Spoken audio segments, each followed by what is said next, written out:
Good evening, everyone. Welcome to the Institute of Success Wala. As I've heard that this session was very much awaited by many of the students, we have finally able to gather our pace and present to you the lecture that was much awaited for. My name is Ankit, and I will be taking classes for NDA IOTA Batch 2.0. Now, if you analyze the syllabus of NDA, तो पिछले 10 सालों में कुछ कुछ basic components ऐसे हैं जो regularly पूछे गए हैं, कुछ ऐसे कंपोनेंट्स हैं जो इस साल आए हैं अभी अभी, वो थोड़े से नए हैं, वो पहली बार आए हैं, और कुछ ऐसे हैं जो आपस में ही शफल होते रहते हैं, कोई कभी 10 मार्क्स के, कभी 5 मार्क्स के, कभी वो नहीं भी आते हैं। ठीक है, तो मोटा मोटा जो सिलेबस हमारा निकल के आता है एनडीए के लिए वो कुछ इस प्रकार का दिखता है।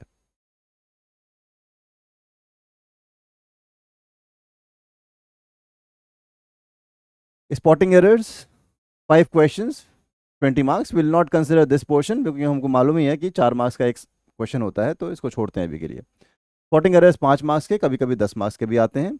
कॉम्प्रिहेंशन 6 मार्क्स का, 5 मार्क्स का, 10 मार्क्स का एक यूजुअल पैटर्न है, ये चेंज होता रहता है। सेंटेंस इंप्रूवमेंट 10 मार्क्स का या 5 मार्क्स के। Ordering of words in a sentence, मतलब कि किसी भी सेंटेंस में शब्दों को शफल कर दिया गया है और उसके अकॉर्डिंग आपको एक करेक्ट सेंटेंस बताना है, या तो ये एक क्वेश्चन आएगा, या आएगा किसी पैराग्राफ में 4-5 सेंटेंसेज हैं, उन 4-5 सेंटेंसेज को शफल कर दिया गया है, तो वो एक सेंटेंस कंस्ट्रक्शन आता है, एक पैराग्राफ, कोहेरेंट पैराग्राफ आपको निकालना पड़ेगा। That is the second thing. Then selecting words, fill in the blanks, cloze test, जिसमें टेंस का करेक्ट फॉर्म ऑफ वर्ब, कोई करेक्ट प्रिपोजिशन, कोई करेक्ट कंजंक्शन, ये सब चीज़ें आपसे पूछी जाती हैं फिल इन द ब्लैंक्स के तौर पे। हो सकता है वो फिल इन द ब्लैंक्स पूरा का पूरा एक पैराग्राफ हो, ओके, एक ही संदर्भ कॉन्टेक्स्ट के बारे में बात कर रहा होगा वो, ओके। सिनोनिम एंटोनिम, ये काफ़ी इनका वो है, लोकप्रिय है, ये तो आता ही आता है, यूजुअली 5 मार्क्स का, नहीं तो 10 मार्क्स का भी आ सकता है। यूजुअली ये 5 क्वेश्चंस आते हैं, 10 क्वेश्चंस भी आ सकते हैं, ओके, ठीक है। इस बार जो नया, एक जो नई चीज निकल के आई है इस साल के पेपर में, वो है word class, okay.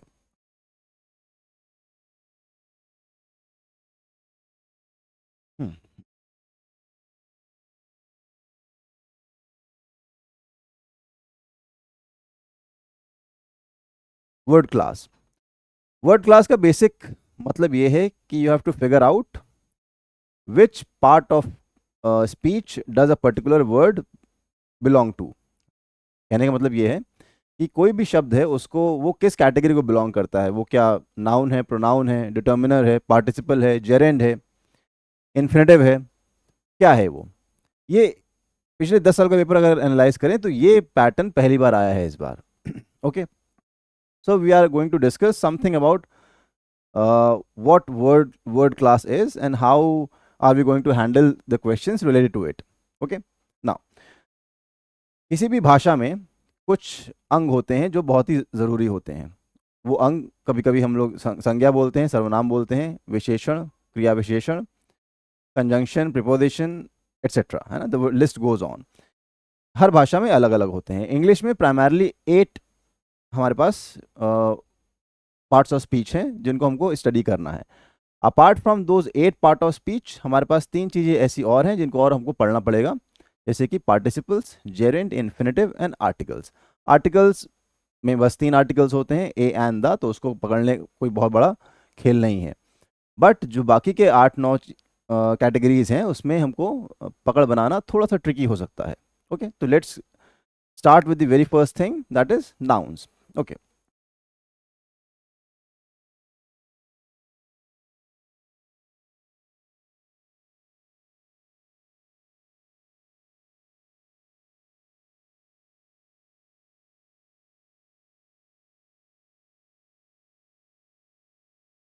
See the definition of nouns, बचपन से पढ़ते आ रहे हैं। नाउन होता क्या है? Name of person, place, animal और थिंग।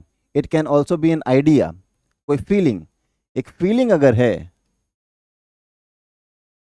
वो भी नाउन होती है। For example, feeling of hatred संज्ञा है, नाउन है। जेलेसी नाउन है। ये सब ऐसे नाउन्स है, एब्स्ट्रैक्ट नाउन की कैटेगरी में आते हैं। ओके, तो आइडिया कोई है या कोई फीलिंग है, वो सब भी नाउन हो सकती हैं, पहली चीज। दूसरी चीज ये है कि नाउन को पकड़ते कैसे हैं। How will we identify whether a particular word in the sentence is noun और not. Okay, first of all, noun can take the place of an object और ए सब्जेक्ट।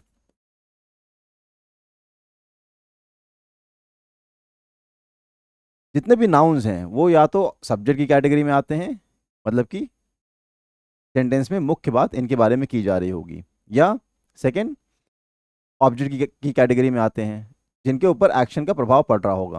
ओके, तो अगर ऐसा बोला जाए कि किसी भी सेंटेंस में जिनके बारे में मुख्य बात की जा रही है ना, उनका जवाब, अगर उस सेंटेंस में अगर आप सवाल पूछेंगे कि कौन काम कर रहा है, तो उसका जवाब बेसिकली क्या आएगा, सब्जेक्ट। ओके, तो ये पता लगाना बहुत ही सरल है। ओके, हमको देख पूछना क्या है, what is the sentence about, sentence किसके बारे में है ना, या एक्शन कौन कर रहा है। ओके, सेंटेंस में मुख्य बात किसके बारे में हो रही है, या who is the person performing the action in the sentence. Okay, always remember, if you find these words a and the, that will be almost always be followed by a noun.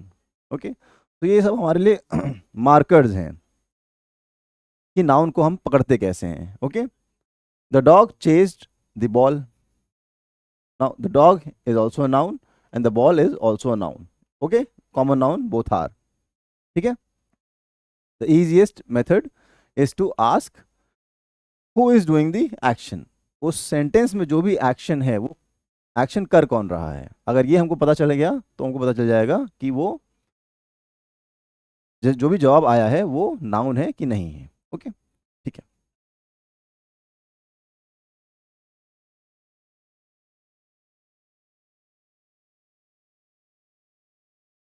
Okay, moving on to the next part of speech, that is pronouns. Pronouns are those words that basically replace a noun in a sentence. अगर किसी भी संज्ञा को replace करके उसकी जगह पे कोई ना और शब्द इस्तेमाल किया गया है, दैट बिकम्स प्रोनाउन। ओके, क्या इसका इस्तेमाल क्या है, pronouns replace nouns to avoid repetition. किसी भी पैराग्राफ में एक ही नाउन को अगर हम बार बार रिपीट किया जाए तो then the language becomes monotonous, and hence to reduce this idea of monotonous, we have developed a concept named as pronouns. Okay, it stands in for nouns that have already been mentioned. Yes, that is the most important thing, कि वो संज्ञा की बात पहले हो चुकी होगी, उसी संज्ञा को हम रिप्रेजेंट कर रहे होंगे किससे, प्रोनाउन से। Okay,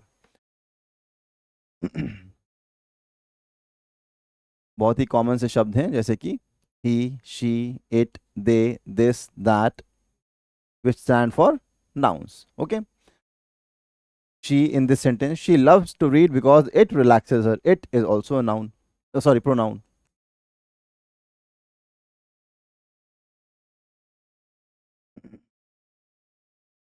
Now,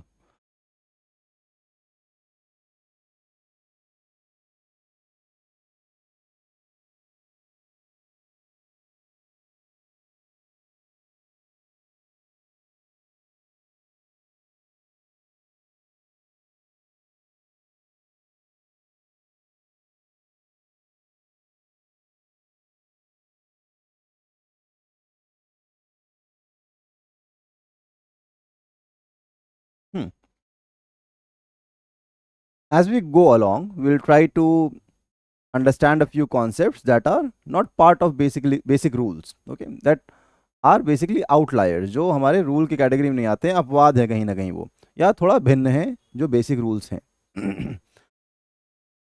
THEIR and THERE। अब ये दो शब्द बोले एक जैसे जाते हैं, दोनों के मतलब अलग हैं, दोनों का वर्ड क्लास अलग है। ये किसी और कैटेगरी को बिलोंग करता है, ये किसी और कैटेगरी को बिलोंग करता है। देयर उनका, उनके और उनकी का की बात करता है वो। Okay, it is their car, for example.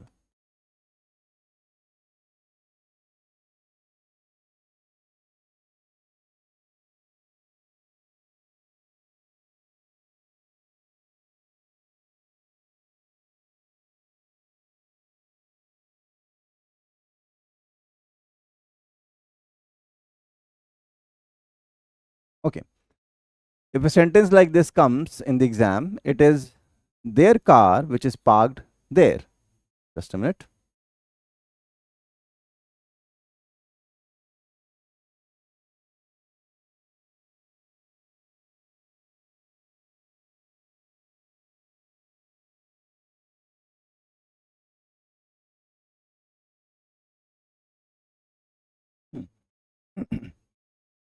और अंडरलाइन शब्द है आपका देयर. ओके, तो यहाँ पे कौन सा पार्ट ऑफ स्पीच है, कौन सा वर्ड क्लास में फॉल करेगा ये? This will fall in pronoun, because if you think about it, वो देर जिनकी भी हम बात कर रहे हैं उनका भी कुछ नाम वगैरह रहा होगा, जिन्होंने जिनके नाम की जगह पे हमने देर का इस्तेमाल किया है. ये उनकी कार है, तो जो उनकी या उनके हैं उनका भी कुछ तो नाम होगा ना, तो उसकी जगह हमने किस शब्द का इस्तेमाल किया? देर. ओके, नाउ THERE, वहाँ. वहाँ एक कैटेगरी ऑफ वर्ड है, किसको बिलोंग करता है? Adverb. Okay, adverb of place primarily. Okay, so you have to understand these differences, these minute differences, to be able to crack questions regarding this section. Clear? Now let's move ahead.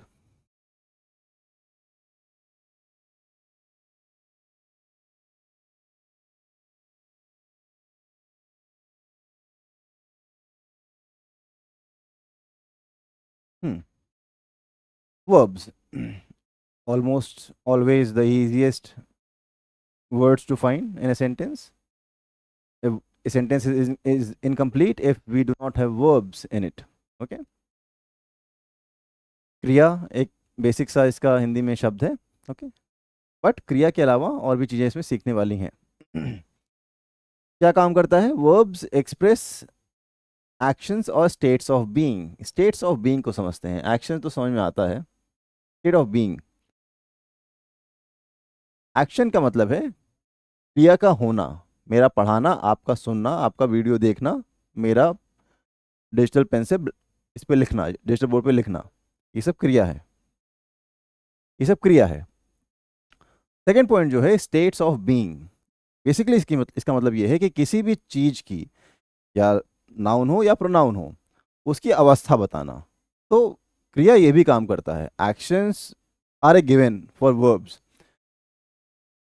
Verbs are action words basically. But apart from action words, verbs also focuses on states of being. The words which fall in this category are is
see these words.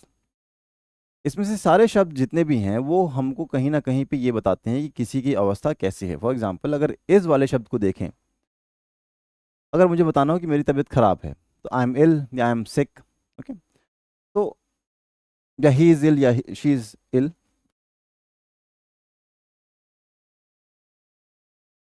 यहाँ पे कोई action नहीं हो रहा है. There is no action performed here. But इसका मतलब ये नहीं है कि यहाँ पे कोई क्रिया नहीं है ना।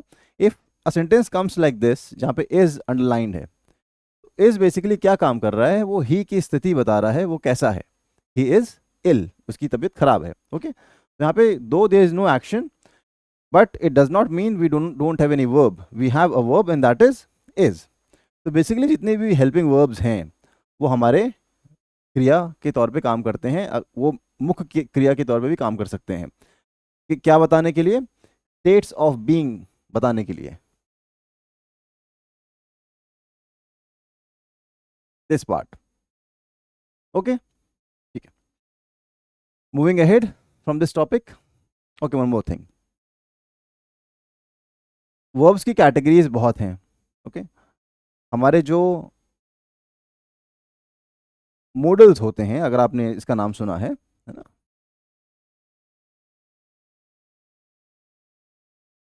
मॉडल्स नाम सुना होगा, इसको मॉडल्स पढ़ा जाता है ना, ना ही मोडाल्स, ना ही मॉडल्स, मॉडल्स। ये भी एक तरीके के हेल्पिंग वर्ब्स होते हैं। मॉडल्स होते क्या हैं?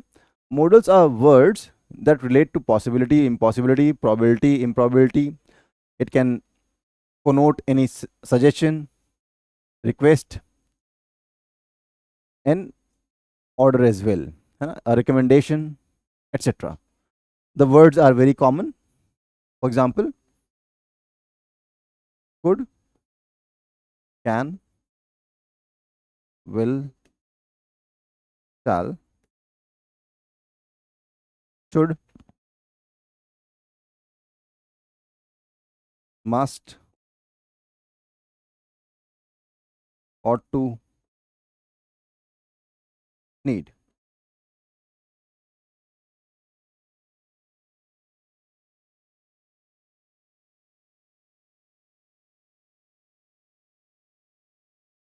ये भी क्या है, एक तरीके के हेल्पिंग वर्ब हैं। ओके, तो वर्ब्स की कैटेगरी को अगर डिफाइन करें तो एक होते हैं primary auxiliary verbs, primary helping verbs जो इज, एम, आर होते हैं। ओके, और जो सेकंड कैटेगरी ऑफ वर्ब्स हैं वो हैं मोडल ऑक्सिलरी वर्ब्स या मोडल हेल्पिंग वर्ब्स, जो ये सारे शब्द होते हैं। आपने इसके नाम सुना ही होंगे। तो अगर एग्जाम में सवाल आता है और ये इनमें से कोई शब्द है जो अंडरलाइंड है, तो वो किस कैटेगरी को फॉलो करेगा? मॉडल्स। अगर मॉडल्स ऑप्शन में नहीं है तो ये बेसिकली क्या है? दीज आर हेल्पिंग वर्ब्स, तो वर्ब्स। क्लियर है? Okay, let's move ahead.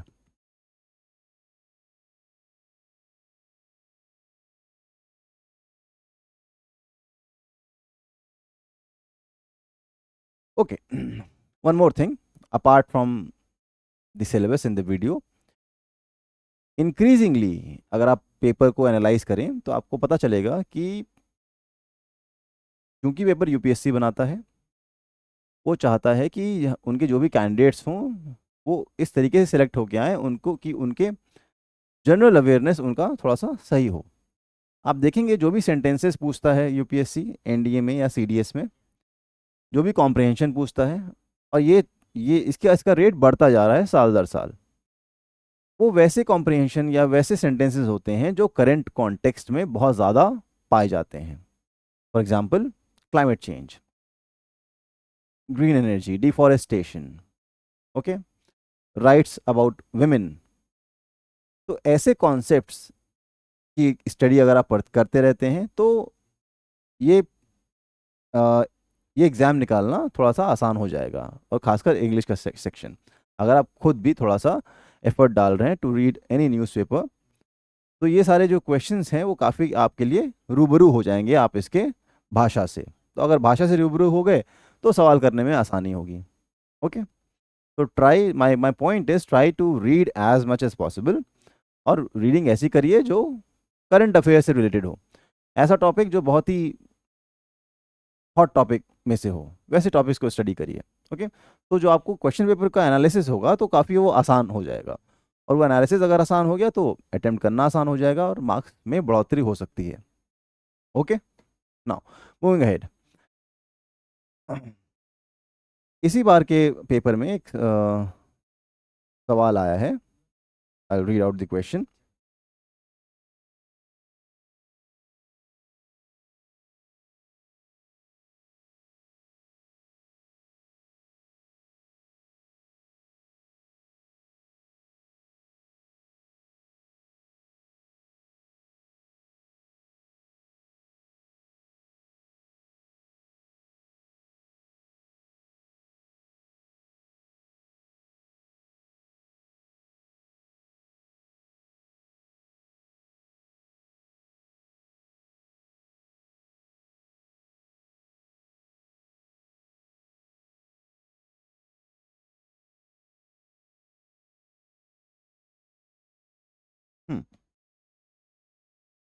I saw a burning train.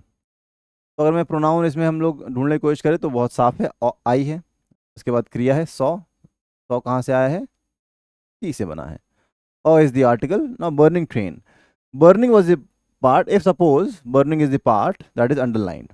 आपको उससे पूछा गया है कि उसका वर्ड क्लास क्या है, मतलब कि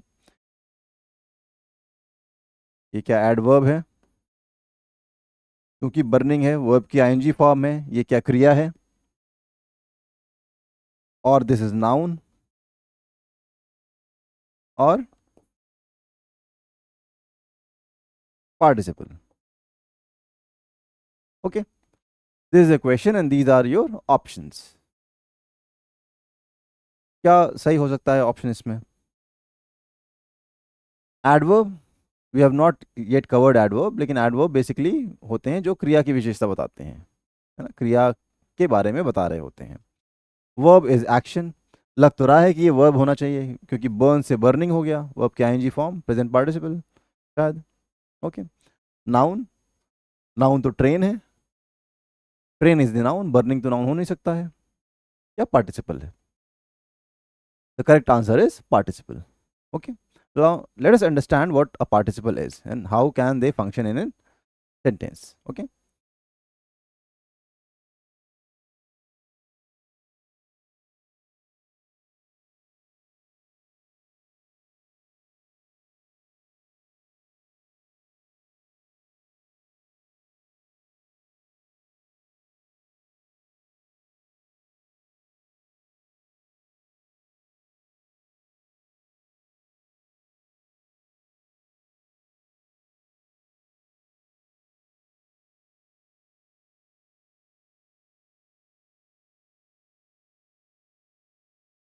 नॉन फाइनाइट्स, वर्ब के कुछ कैटेगरीज होती हैं, finite verbs and non finite verbs. हम फाइनाइट वर्ब्स बेसिकली जो एक्शन वर्ड्स होते हैं, इतनी डिफिनेशन लिमिटेड रखते हैं कि फाइनाइट वर्ब वो होते हैं। नॉन फाइनाइट्स हमारा यहाँ पे थोड़ा सा ट्रिकी एरिया है जिसको फोकस करना ज़रूरी है। ओके, इंग्लिश ग्रामर में there are a few words और कंस्ट्रक्शन ऑफ देम जिनका यूसेज टेंस को चेंज करने से चेंज नहीं होता है। फॉर एग्जाम्पल, मैं खाना खा रहा हूँ, I am eating a food. मैं खाना खा चुका हूँ, I have eaten my food. तो चूंकि खा चुका हूँ और खा रहा हूँ में हमने समय का थोड़ा सा अंतर कर दिया, तो वो उसमें वर्ब का डिफरेंस आ गया, ईटिंग और ईटन, आई हैव ईटन और आई एम ईटिंग, ईटिंग और eaten. But suppose I like eating, I liked eating, I will like eating. तो यहाँ पे मैं टेंस तो चेंज कर रहा हूँ लेकिन ईटिंग तो वैसे का वैसा ही है। ठीक है, अगर ऐसा होता है जो आई like eating, I liked eating और आई विल लाइक ईटिंग, तो इसमें ईटिंग कॉमन है। ये जो कॉमन सी चीज़ें निकल के आ रही हैं वो कैटेगरी, किस कैटेगरी में फॉल करती हैं? Non finites. Okay, for example,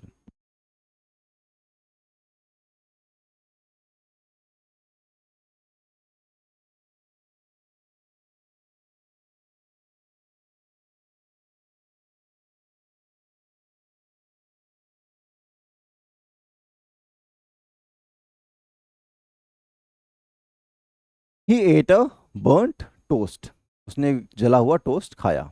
okay, तो क्वेश्चन में आया है अंडरलाइन बर्nt। ओके, बर्nt क्या है?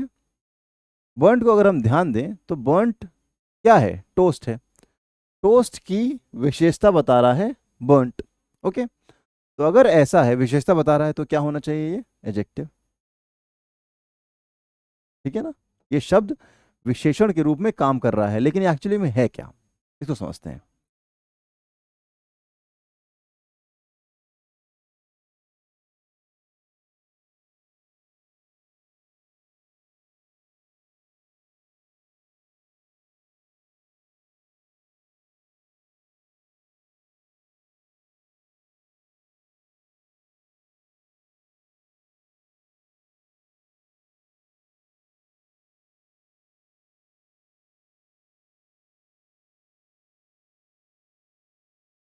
Okay. When verb ing form or V3 functions as an adjective in a sentence, इस तरीके से काम करता है कि वो किसी भी संज्ञा की विशेषता बता रहा हो, क्या वर्ब की आईएनजी फॉर्म या वर्ब की थर्ड फॉर्म। तो उस वो एक्ट तो कर रहा है कंजंक्शन, सॉरी, एडजेक्टिव की तरह, लेकिन वहां पर उसका वो क्या है, दैट इज पार्टिसिपल। अब इस लेवल तक क्वेश्चन आया है, ठीक है ना। पार्टिसिपल का बाइफर्केशन नहीं पूछा अभी तक उसने कि वो प्रेजेंट पार्टिसिपल है या परफेक्ट पार्टिसिपल है या पास्ट पार्टिसिपल है, ठीक है ना। तो let's limit our study to that, यहीं तक रखते हैं इसको, कि ऐसे क्रिया के शब्द जो वर्ब की आईएनजी फॉर्म हो या वर्ब की थर्ड फॉर्म हो, they are acting as an adjective in that particular sentence, meaning they are what defining what the noun is, या noun किस तरीके का है ये अगर बता रहे हैं तो वो क्या होगा, पार्टिसिपल। ठीक, बर्न्ट क्या है, participle.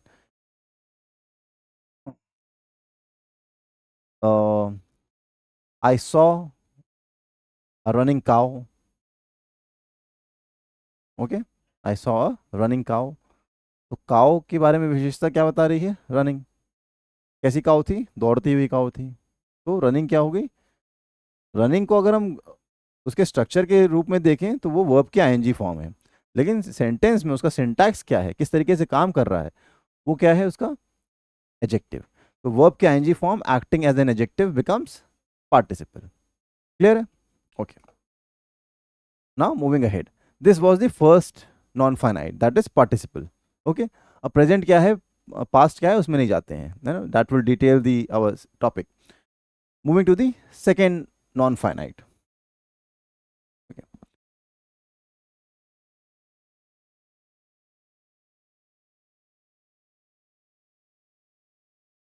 Gerund. Okay, gerund again.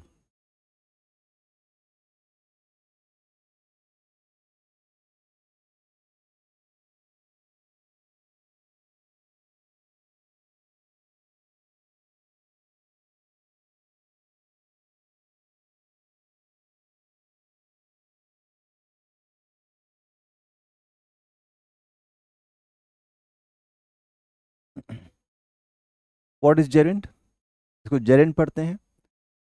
Again verb ING form, so we have verb ing form acting in different ways throughout English grammar.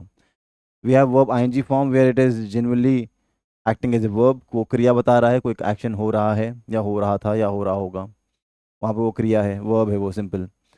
Next, वो पार्टिसिपल भी है, जहाँ पे वो प्रेजेंट पार्टिसिपल या पास्ट पार्टिसिपल बन के क्या बताता है, विशेषता बताता है नाउन की। ओके, नाउ वर्ब की ING form acting as a noun, participle में वो विशेषता बता रहा है नाउन की, लेकिन जेरेंड में वर्ब की आईएनजी फॉर्म खुद ही नाउन बन गया है, ठीक है ना। For example,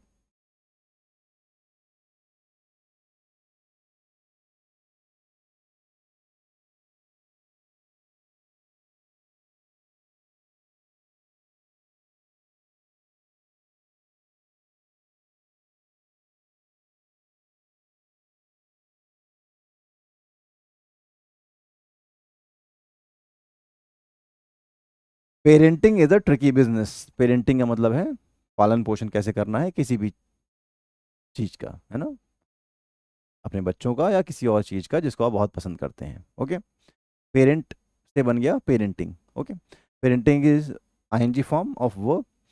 now if you see, parenting is no action that is being performed here, यहाँ पेरेंटिंग का काम नहीं चल रहा है।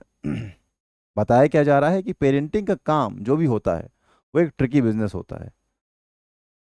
Okay, you have to be very smart while you are doing this task। ये एक टास्क की बात है, एक टास्क है ये।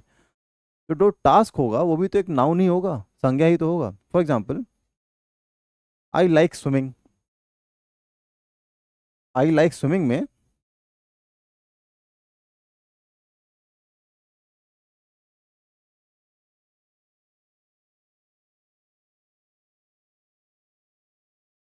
आई लाइक स्विमिंग में मुझे कुछ पसंद है, क्या पसंद है, वो क्या का जवाब क्या आ रहा है, स्विमिंग। हमेशा नाउन को हम कैसे पकड़ते हैं, वो क्या का जवाब देता है, क्या या कौन, है ना, कौन का भी हो सकता है यहाँ पर। आई लाइक स्विमिंग, तो स्विमिंग तो वैसे तो वर्ब की आईएनजी फॉर्म है, that is one thing. But आप यहाँ पे ध्यान दें कि इस शब्द को हम लोग रिप्लेस कर सकते हैं किसी भी चीज़ से। आइसक्रीम, आई लाइक आइसक्रीम, तो आइसक्रीम क्या है, नाउन है, संज्ञा है। तो इसीलिए स्विमिंग क्या है, नाउन है, संज्ञा है। तो वर्ब की आईएनजी फॉर्म तो है, but he it is acting as noun here. Okay, this is not verb here. Verb कहाँ पर होगा, I have been swimming since 5 o'clock, मैं 5 बजे से स्विमिंग कर रहा हूँ, तो वहाँ पे तो मैं एक्शन कर रहा हूँ, तो वहाँ पे स्विमिंग क्या है, क्रिया है। बट यहाँ पर स्विमिंग क्या है, यहाँ पर स्विमिंग नाउन है, क्योंकि मैं क्या बता रहा हूँ कि मुझे स्विमिंग पसंद है, स्विमिंग करना, तैराकी पसंद है। मैं तैर नहीं रहा हूँ अभी, मुझे कोई चीज़ करना पसंद है, वो क्या चीज़ है, तैराकी, स्विमिंग। ठीक है ना, तो स्विमिंग हियर, दो कंस्ट्रक्शन वाइज ये वर्ब की आईएनजी फॉर्म है, लेकिन यहाँ पर वो बिहेव कैसे कर रहा है, एज अ जेरेंड। तो verb ING form acting as a noun. Acting as a noun का मतलब क्या है कि या तो वो सब्जेक्ट के रूप में आएगा या ऑब्जेक्ट के रूप में आएगा, प्राइमरली, नॉट ऑलवेज, प्राइमरली। तो वो क्या होगा, जेरेंड। ओके, एक और एग्जांपल देखते हैं इसका।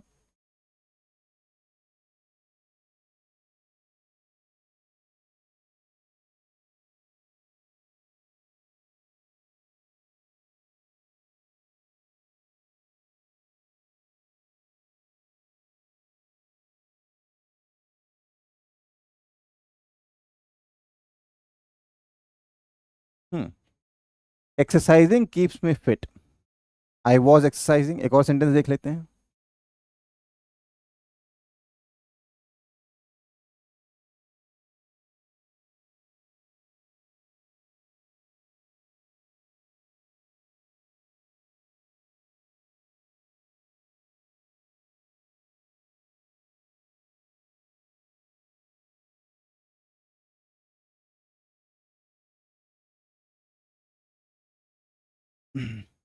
दोनों सेंटेंसेस में एक्सरसाइजिंग शब्द का इस्तेमाल किया गया है।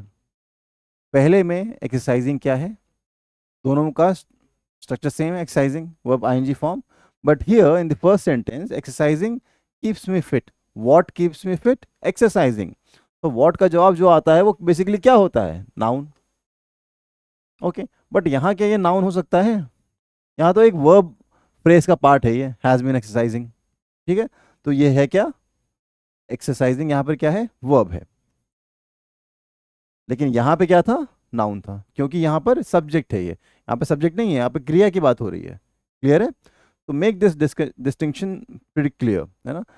These are intricate differences that you need to take care of while attempting the questions, है ना। एक आध मार्क्स फ्री के हैं जो चले जाएंगे अगर आप ध्यान नहीं देंगे तो it's advised that you take care of these nitty-gritties also. Okay,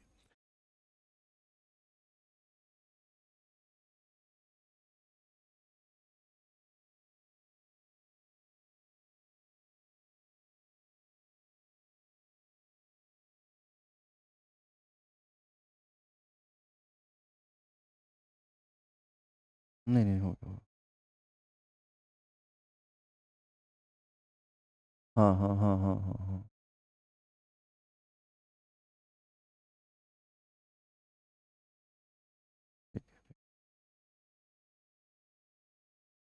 कुछ लग रहा है मुझे। हम्म,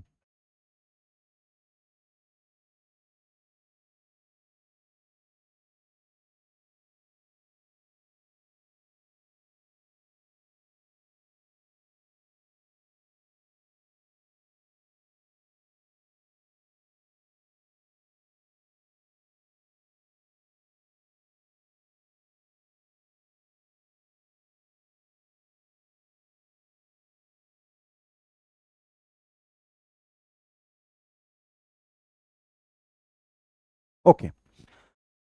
So the next line in this category is of adjectives. बचपन से पढ़ते हुए आ रहे हैं कि एडजेक्टिव क्या होता है ना, विशेषण, बेसिकली जो किसी भी संज्ञा सर्वनाम की विशेषता बताता हो, those are adjectives. Okay, now एक बार देख लेते हैं एडजेक्टिव का बेसिक पैमाना क्या है। पहली बात तो ये कि एडजेक्टिव किसी की विशेषता बता रहा है तो वो किसी न किसी नाउन या प्रोनाउन के पहले आएगा। तो इस नाउन और प्रोनाउन अगर आपने पकड़ लिया सेंटेंस में तो आप पकड़ लेंगे कि वो कहाँ पे एडजेक्टिव कौन सा है। ठीक है ना? ओके। एडजेक्टिव्स डिस्क्राइब और modify nouns, they also modify noun.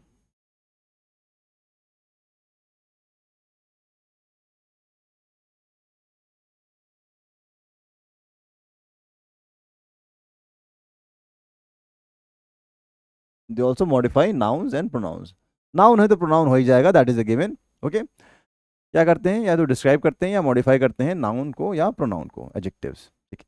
Provide more detail about a nouns size, colour, shape, quantity etcetera, है ना? कितना नंबर है, क्या क्वांटिटी है, क्या क्वालिटी है, colour, shape, size, length, anything. जो भी क्वालिटी आप सोच सकते हैं वो क्वालिटी किस कैटेगरी में फॉल करेगी, एडजेक्टिव्स। ओके। क्या पूछता है, विच वन, ओके, या व्हाट काइंड और हाउ मेनी। ठीक है। Often found before the noun they describe और आफ्टर अ लिंकिंग वर्ब, ये वाला पार्ट समझ ले रहे हैं, after a linking verb.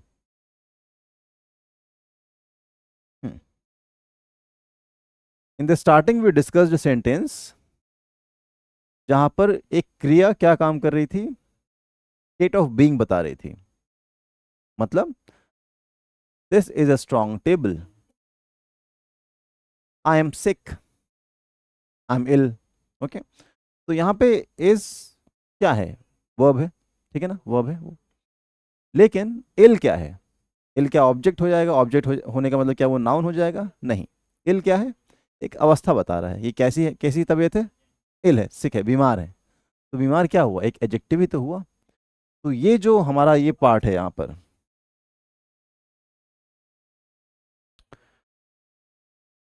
After a linking verb, linking verb क्या है, वही हेल्पिंग वर्ब वहां पर है।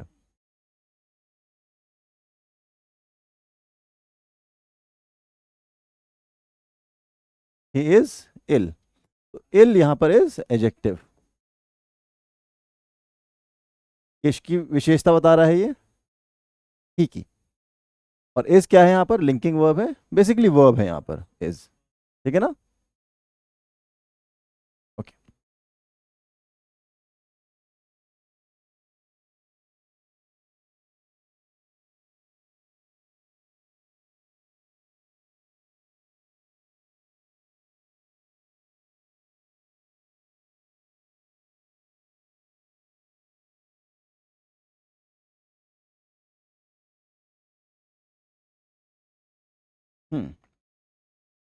एडवर्ब्स, एडवर्ब्स का मतलब होता है क्रिया विशेषण। क्रिया विशेषण क्या काम करते हैं, बेसिकली क्रिया विशेषण क्रिया के बारे में हमको डिफाइन करते हैं, क्रिया को और एक्सपैंड कर देते हैं। वो यहाँ पे लिखा हुआ है, adverbs modify verbs, adjectives and other adverbs. और पूरे के पूरे क्लॉज को भी वो मॉडिफाई कर सकता है। ठीक है ना? They describe how, when, where और to what extent something happens. कोई चीज़ कहाँ हो रही है, बाहर, अंदर, कब हो रही है, सुबह, दोपहर, किस हद तक हो रही है, बहुत ज़्यादा, बहुत कम, है ना? किस तरीके से हो रही है, अच्छे से हो रही है, ख़राब से हो रही है। तो ये सारी चीज़ों, ये सारी जो चीज़ें हैं वो किसके दायरे में आती हैं, एडवर्ब के दायरे में आती हैं। ओके। हमको आइडेंटिफाई कैसे करना है, हमको पूछना है हाउ, क्रिया कैसे हुई या क्रिया कब हुई, कहाँ हुई और किस हद तक हुई। अगर इन चारों में से किसी भी सवाल का जवाब आ रहा है क्रिया से पूछने पर, तो वो शब्द क्या बन जाएगा, जो भी जवाब आ रहा होगा तो वो शब्द क्या बन जाएगा, एडवर्ब। ओके। एग्जाम्पल क्या है, शी रैन क्विकली,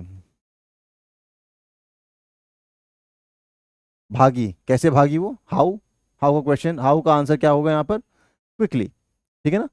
तब क्विकली क्या हो गया है, एडवर्ब। ठीक है ना? टू कैच द बस,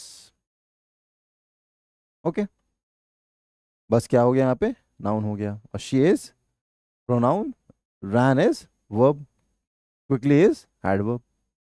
क्लियर है? Okay. Now let us discuss a few things regarding adverbs.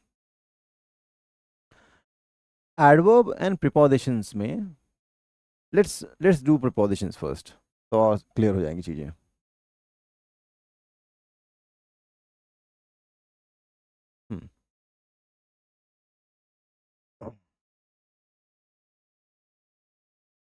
Preposition ढूंढना बहुत आसान है. एक बेसिक ये कॉमन सी बात है ये कि आसान है. डिफिकल्ट वो एक कुछ कुछ जगह पे बन सकता है जब प्रीपोजिशन में या प्रीपोजिशन और कंजंक्शन में या प्रीपोजिशन और एडवर्ब में आपको थोड़ा सा कंफ्यूजन हो सकता है. ठीक है ना. कंफ्यूजन वो दूर करते हैं अभी. डेफिनेशन क्या है? By definition preposition show the relationship between a noun और pronoun and other words in a sentence. The cat is under the table. तो प्रीपोजिशन क्या काम करता है? नाउन का कैट कहाँ है? अंडर द टेबल, टेबल के नीचे है. तो जो नीचे वाला शब्द है वो रिलेशनशिप बता रहा है किसके बारे में? कैट में और टेबल में. ठीक है ना. प्रीपोजिशन का ये काम होता है, या ऊपर होती या नीचे होती या साइड में होती या आगे होती पीछे होती, जहाँ पे भी है वो. तो वो पे वहाँ पे वो क्या बता रहा है? रिलेशनशिप बता रहा है between the cat and the table. पहली बात ये. दूसरी बात, इंडिकेट लोकेशन, जगह. जगह एडवर्ब में भी है, ध्यान देना. टाइम एडवर्ब में भी है. डायरेक्शन और मैनर. ठीक है. ये सब एडवर्ब में भी है. यहाँ पे ये चीज़ें ट्रिकी हो सकती हैं. आइडेंटिफिकेशन क्या है? In, on, at, how, with in, to, ऐसे शब्द क्या है वो क्या कहलाते हैं? Preposition. The book is on the table. तो ऑन क्या है हो गया यहाँ पर? प्रीपोजिशन. ये बात गौर करना ज़रूरी है यहाँ पर. ये तो बहुत ही कॉमन सी चीज़ें हैं, सबको मालूम है ना. हम फंसेंगे कहाँ पर? हम फंसेंगे यहाँ पर जब कोई भी शब्द हो सकता है कि वो एडवर्ब हो सकता है कोई प्रीपोजिशन, है ना. ऐसे हो सकता है. इट्स ए पॉसिबिलिटी कि वहाँ पर लग तो रहा है कि वो प्रीपोजिशन है लेकिन वो एक्चुअली में एडवर्ब है वहाँ पर. For example,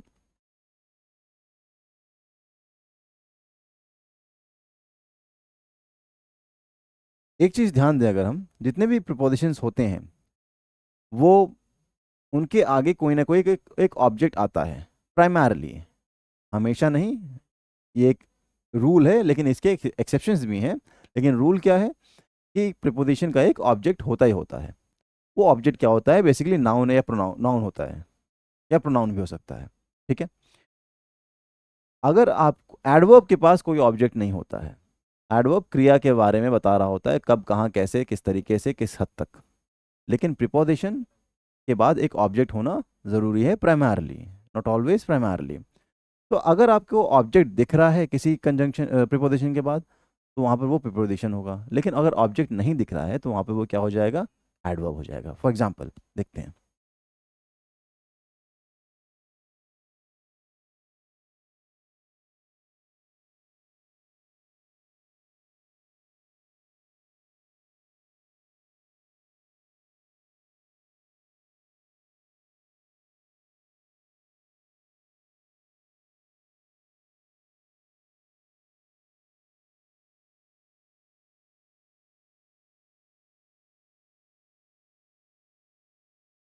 I think these two sentences will clarify the doubt.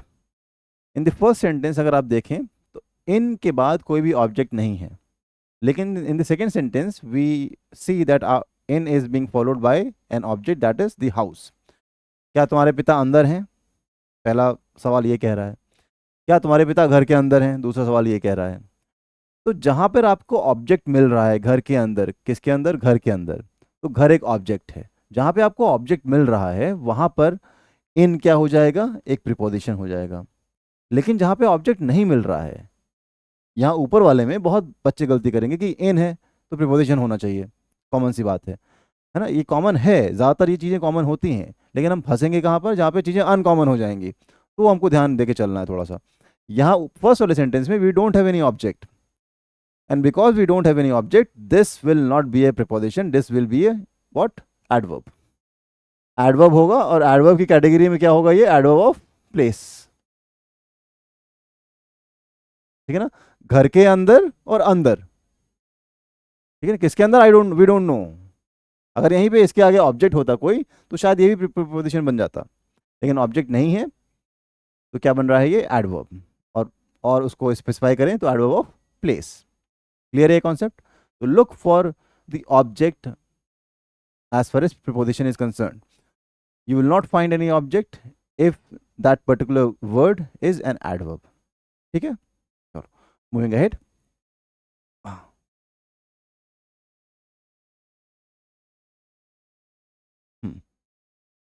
Conjunctions. Conjunctions दो फ्रेज को जोड़ते हैं, दो शब्दों को जोड़ते हैं और दो क्लॉजेस को जोड़ते हैं। एक बेसिक सा काम ये करते हैं कंजंक्शंस, ठीक है ना। I like cricket and football, दो शब्दों को जोड़ दिया, conjunction and. I like playing in the evening and running in the morning, दो फ्रेज को जोड़ दिया। He was playing while I was watching movie, while को दो क्लॉजेस से जोड़ दिया, ठीक है ना। तो ये जो बेसिकली दो क्लॉज को जोड़ जोड़ दिए वो क्या कहलाता है? Preposition, sorry conjunction. कुछ कुछ शब्द ऐसे होते हैं जो कंजंक्शन भी होते हैं और प्रीपोजिशन भी होते हैं। फॉर एग्जाम्पल एक्सेप्ट, ये शब्द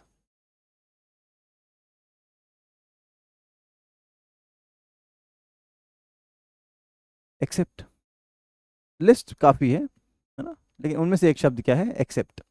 एक्सेप्ट का मतलब होता है कि उसके अलावा। Everyone was invited to the party except him. I like to play cricket except when he is playing. हमने यहाँ पे दो क्लॉजेस को जोड़ दिया। अभी समझते हैं।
टू सेंटेंसेस, वन वर्ड, जिनमें बताना है हमको कि ये कौन से पार्ट ऑफ स्पीच को बिलोंग करते हैं।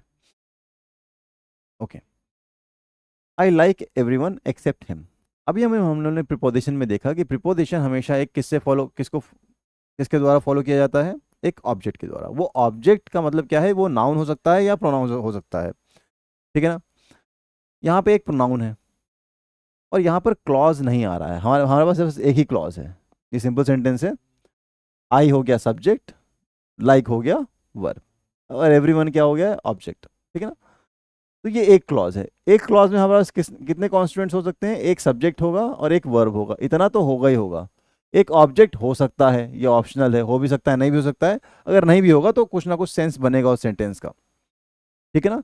तो एक क्लॉज का मतलब क्या है? एक एक एस और एक वी, ये एक क्लॉज है। अगर यही पेयर आपको, यही चीज आपको दो बार मिल जा रही है तो वो दो क्लॉज हो गए एक ही सेंटेंस में। अगर तीन बार मिल रही है तो तीन क्लॉज हो गए। ऊपर वाले में हमको ये चीज सिर्फ एक बार मिल रही है तो मतलब क्लॉज एक ही है, ठीक है ना।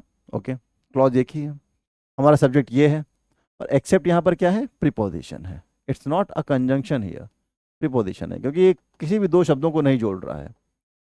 ओके, मुझे सब लोग पसंद है उसके अलावा, तो अलावा की बात कर रहा है। नीचे भी अलावा की बात करेगा, लेकिन ग्रामेटिकली ये क्या कर रहा है? दो क्लॉजेस को जोड़ रहा है। भी देखते हैं कैसे। I always love to watch movies, ठीक है ना। तो आई हो गया सब्जेक्ट, लव इज वर्ब, ये दो चीजें हमको मिल गई। Okay, except. अब देखो एक्सेप्ट के बाद क्या हो रहा है? यहां पे हमको एक क्लॉज मिला, क्लॉज 1। लेकिन यहाँ पर देखो, व्हेन ही इज अराउंड, ये क्या हो गया सब्जेक्ट, ये क्या हो गया वर्ब, तो ये भी क्या हो गया एक दूसरा क्लॉज मिला हमको। दो क्लॉजेस को कौन जोड़ता है, कंजंक्शन जोड़ता है या प्रीपोजिशन जोड़ता है, ऑब्वियसली कंजंक्शन जोड़ता है। तो हेंस यहाँ पर एक्सेप्ट क्या हो गया, इट्स अ कंजंक्शन हियर। तो same word can function differently depending on how it is used in a particular sentence. तो उसके यूसेज पे ध्यान देना है, किस तरीके से वो चीज़ इस्तेमाल की गई है। अगर ये आपने पकड़ लिया तो ये वाला जो सेक्शन है बहुत ही अच्छे तरीके से निकल जाएगा। क्लियर है? Okay, now moving ahead.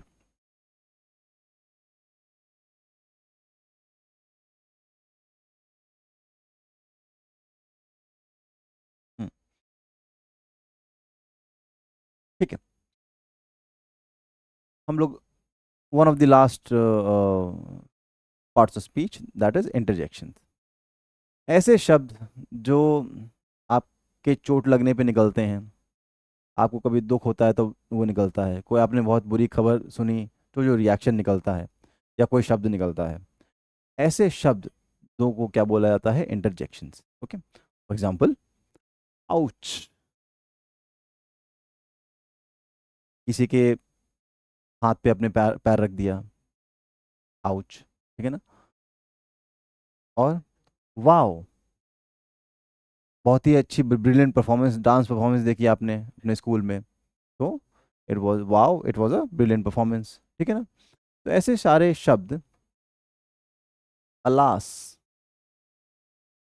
Alas एक शब्द है जो इस्तेमाल किया जाता है बहुत ही बुरी खबर बताने के लिए।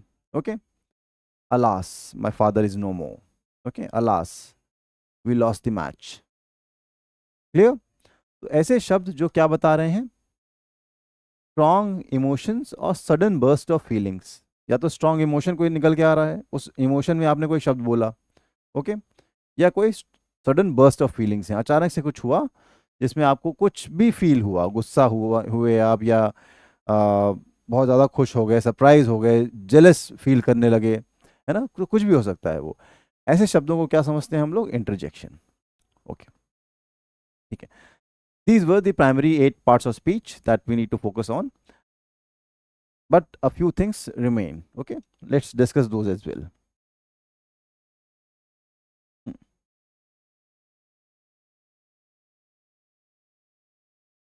एक नया एक डिफरेंसेस इवॉल्व हुए हैं over the certain period of time, कि जो एडजेक्टिव्स है उसको हम लोगों ने एक और कैटेगरी में क्लासिफाई कर दिया है, they are determiners. They are not part of adjectives per se, लेकिन उस जैसे ही फंक्शन करते हैं वो कहीं ना कहीं, है ना, उस जैसे और कई जैसे भी। फॉर एग्जाम्पल देख लेते हैं एक बार थियरी क्या है डिटर्मिनर्स की। Determiners and adjectives are both types of words that modify nouns, but they have different functions and characteristics. दोनों एक ही काम करते हैं, क्या, नाउन को मॉडिफाई करते हैं। ओके, डिटर्मिनर्स के बारे में देखते हैं। Express the relationship between a noun and other words in a sentence, this is common for adjective as well, but wait, indicate which noun is being referred to now. यहाँ पर आपका देखने वाली चीज है, किस नाउन के बारे में बताया जा रहा है, इस नाउन के बारे में या उस नाउन के बारे में, इस बच्चे के बारे में या उस बच्चे के बारे में, किस बच्चे के बारे में बताया जा रहा है। I am talking about this boy.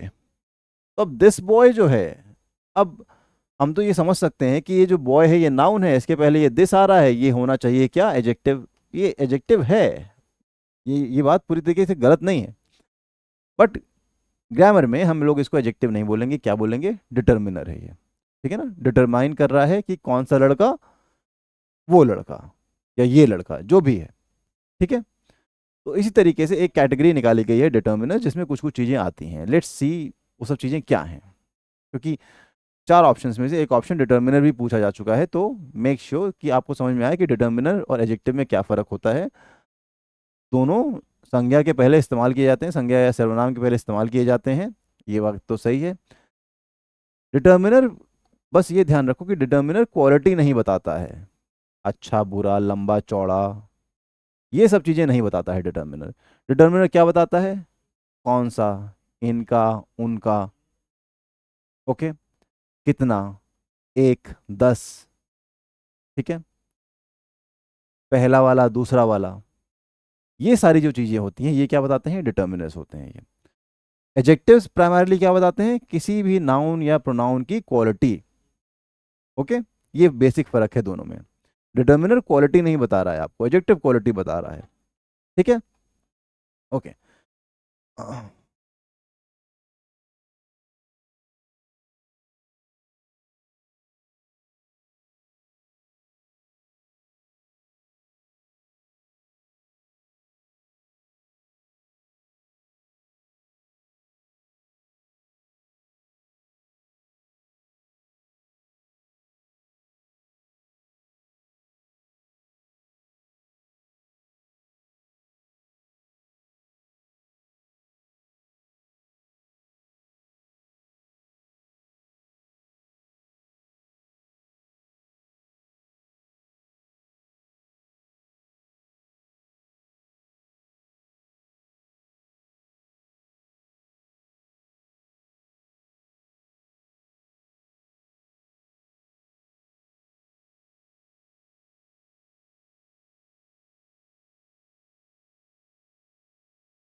Okay, articles A and the, इसमें कोई दिक्कत नहीं होनी चाहिए। तीन शब्द हैं वो आर्टिकल्स की कैटेगरी में आएंगे।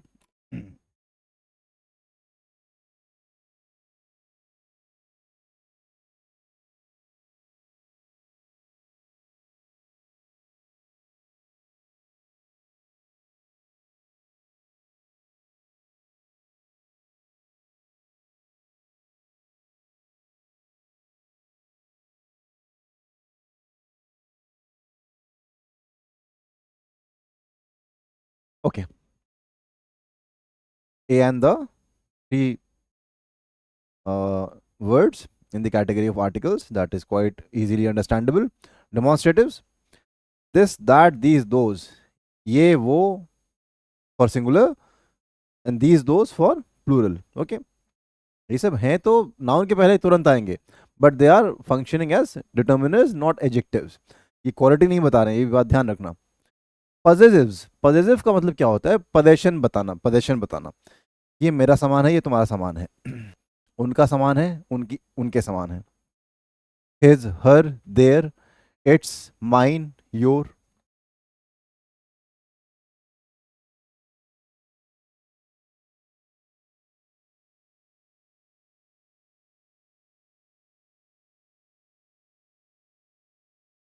This is her wardrobe. Okay.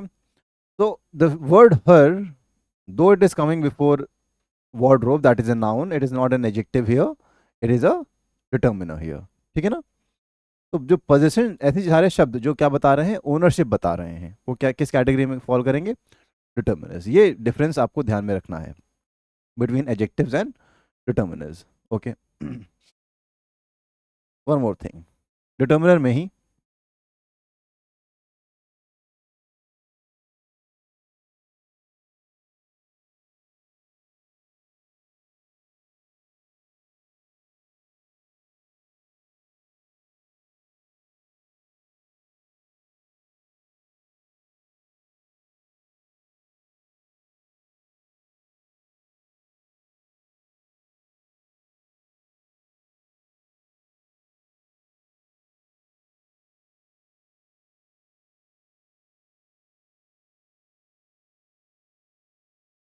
my exam is on the 5th floor.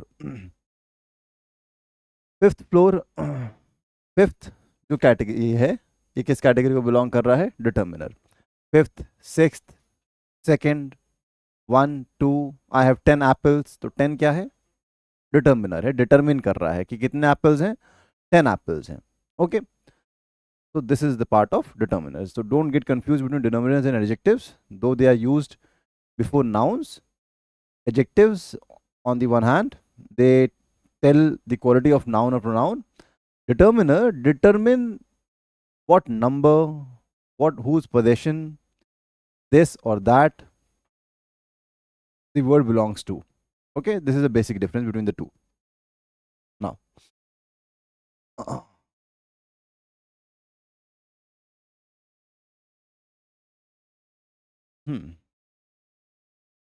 ठीक है, एक बार डिफरेंसेस देख लेते हैं एक बार और. Adjectives describe or modify the characteristics of a noun, provide more information about the noun's qualities, properties, or attributes. Typically come after determiners. Can be modified by adverbs very extremely. एक minute. The big house. So big here is an adjective. Okay. My happy dog. Happy is the adjective. But what is my and what is the here? अगर ये part underline होके आ जाता है तो क्या mark करेंगे? माई और द क्या है यहाँ पर? डिटर्मिनर है. बट बिग और हैप्पी क्या है? एडजेक्टिव्स है. द क्या कर रहा है? वो घर, ये बताया जा रहा है. वो बड़ा घर, तो बड़ा क्या है? विशेषण है. लेकिन द क्या है? डिटर्मिनर है. सेकेंड सेंटेंस में माई हैप्पी डॉग, वो डॉग किसका है? ओनरशिप बता रहा है, पोजेशन बता रहा है. मेरा डॉग है, कैसा है? खुश है. तो खुश क्या हुआ? एडजेक्टिव हुआ. माई क्या हुआ? डिटर्मिनर हुआ. Okay.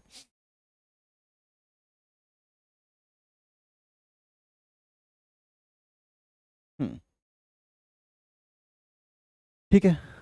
This is an example sentence. Let's try to figure out what part of speech does these word belong to.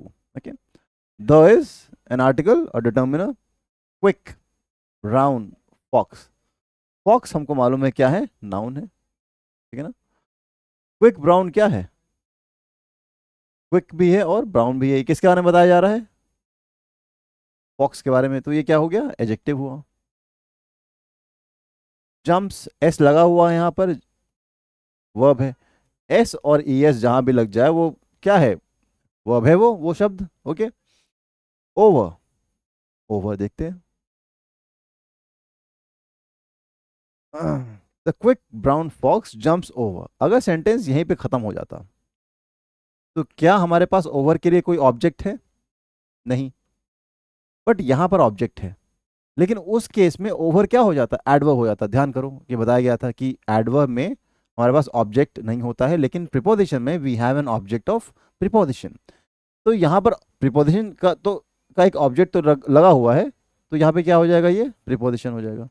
अगर ये नहीं होता, मान लेते हैं the quick brown fox jumps over, full stop, तो यहाँ पर ओवर क्या हो जाता? That would have been an adverb. ठीक है ना. Over the lazy dog, again the is an determiner. Lazy is what? Adjective. And dog is what? Noun. Okay. Okay. Now this was all about the parts of speech. A few things remains in this section, and that will be shortly covered in another video. For the time being, I say goodbye to you and all the best for your preparation. Good luck. Jai Hind.